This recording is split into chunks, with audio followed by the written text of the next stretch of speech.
ఆ fan కట్టేరా, current bill కట్టలేక చస్తాను. అసలే 1400 వచ్చింది అది ఇద్దరు బిల్లు.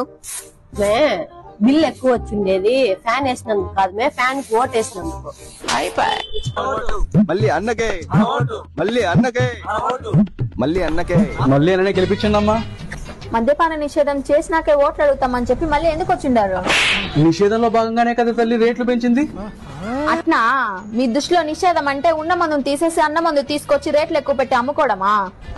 ముందు నా మగుడు సంపాదించిన దాంట్లో ఎంతో కొంత తాగా అంతో ఎంతో ఇస్తా ఉన్నాడు. ఇప్పుడు ₹1 దానికి తోడు ఈ మాయదారి మందు వల్ల నెలకు తూరి మంచాన పడతా ఉన్నాడు.